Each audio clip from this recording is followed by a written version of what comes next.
some face wash. Now this is actually my second face wash video, but the difference with this one is it's actually a cream this time. So I'm really excited to show you guys how to make this. It smells so good. It's got a lavender, chamomile, rosemary scent to it. It will also take off any makeup you have, and it will just leave your face feeling really moisturized and really hydrated. Now, one thing I will say, this is a little tricky to get the hang of when you first do it, because the blending process can be a little confusing, but I'm going to try to do my best to show you guys how to do it, and as long as you take your time and go nice and slow, you guys can get this blended. But there will be some water separation in here. That's perfectly normal, so don't worry about that. Just take a scoop and just rub it on your face, but I will show you how to apply this at the very end as well. So I've listed everything below in my blog that we're going to need. Let's go grab it and get started, guys. Alright, so the first thing we're going to need is a double boiler. If you don't have a double boiler, you can also use a jar, and you can fill a pan with some water and put the jar in there, but I'm going to be using a double boiler today. So you're just going to want to fill it up with some water, and we're going to go ahead and place this on top. First thing we're going to need is some grapeseed oil, and I like the brand by Cacia, and we're going to need 1/4 cup of this. The next thing we need is some coconut oil, and I like the brand by Jarrow, and we're going to need 2 tablespoons of this. Because it is so warm in my house, the coconut oil is a liquid, so if you have to kind of warm yours up, you can probably actually just scoop it out with your tablespoon if it's solid. The next thing we need is some beeswax, and I like to cut mine up into little pieces. It just helps it to melt a little bit faster. Okay, so kind of cutting it up with a knife. It's actually a little tough too. But see, these are the little pieces I have left over, and it's much easier to measure out. 2 tablespoons is what we're going to need for this. And just go ahead and sprinkle those. Make sure you separate it up, it'll melt faster, so just sprinkle them in there.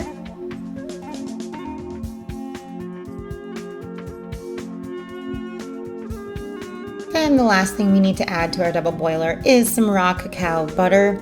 And again, I'm just going to chop this up a little bit and measure out 1 teaspoon and add this in. So here is what we have so far, but don't turn your heat on yet because we're going to get some more stuff ready. Now for the next portion, we need some chamomile tea. You can use tea bags, or you can use loose tea. That's what I'm going to be using today. Here's what it looks like. Then I'm going to be using my Breville teapot. We need to make some strong tea, so I'm just going to set this to strong. Then to another pot, we're going to need some aloe vera gel, and I like the brand Lily of the Desert, and we need 1/4 cup of this. The next thing we need is some vegetable glycerin. I like Cacia. We're going to need 1 tablespoon of this. Then we can go ahead and add in our strong chamomile tea. 3 tablespoons is what we need for this.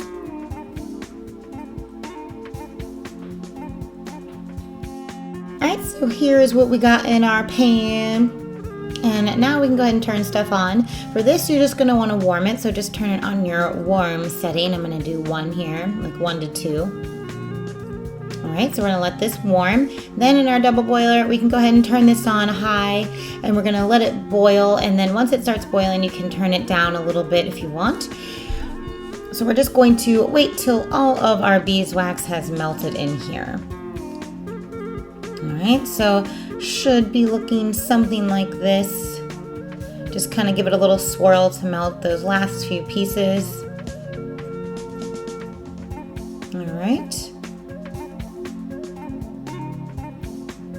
And then in our other pan, now that this has warmed up, just kind of swirl it around a little. Then we're going to go ahead and add in some borax. We're going to need 1/4 teaspoon of this.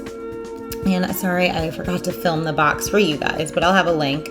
So we can go ahead and add this in. And then I just like to use a fork. And you really want to make sure you just mix this all in. Don't leave any clumps of borax. So really just make sure it's dissolved and mixed in there. Once everything's dissolved and melted, you can go ahead and turn your heat off and remove everything from the burners. So into a glass jar, we can add in our beeswax mixture. And make sure you use glass. This is too hot for plastic. So just add this into a wide mouth jar. And then in a little cup or something, you can go ahead and add in your chamomile tea mixture. I'm using a measuring cup so we can see how much water we're getting here. So right now we have 4 ounces of the tea mixture. All right, so we're gonna let this cool for about 5 minutes until it's cloudy, just like this. And then we're gonna go ahead and take a blender, and I only have one thing plugged in here, as you can see. And then we're gonna go ahead and blend this up. So we just really are just trying to stir things around right now. So here is what it looks like. Then we can begin adding in our water. Now, this was the part I was talking about. It really needs to be done slowly. So take your time, because if you add too much water at one time, it won't mix in properly and you're just gonna have a bunch of wax and some water. So just add a little bit in here and keep your blender on high and stir it in. So see, just a pinch at a time, and then I'm gonna blend it until all the water has been blended in. This is really, really, really important. I remember the very first time I made this, I messed up and I just kind of poured way too much water in at one time and it ruined the whole entire thing. So just make sure to go really slow, take your time. Another factor with the water blending with the wax is temperature. That's why we let it cool for about 5 minutes first to let everything cool down, and try to match temperatures. The closer they are to temperature with each other, the better they will blend.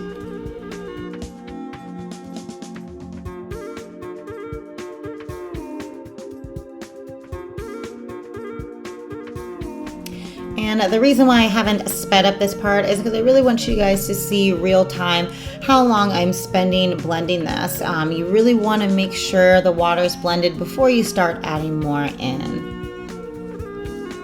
Okay, so we're just gonna continue this process until everything is all done and you've added all of your water, which can be a while.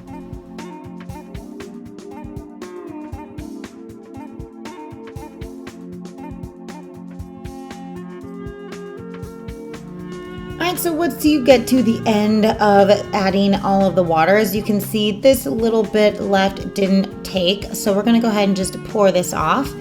And remember, we started with 4 ounces here, so I'm going to pour this out, and we are left with about a ½ ounce. So that's really good. 3½ ounces blended in, and I'm left with 3 teaspoons left.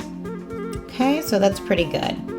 So then we're just going to blend this for a final time, and then we can begin to add in our smell good stuff.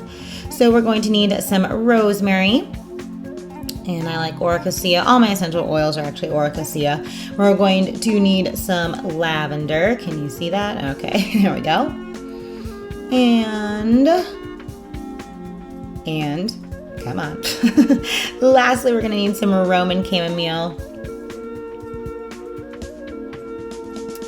All right, and then we can go ahead and add in 10 drops of lavender.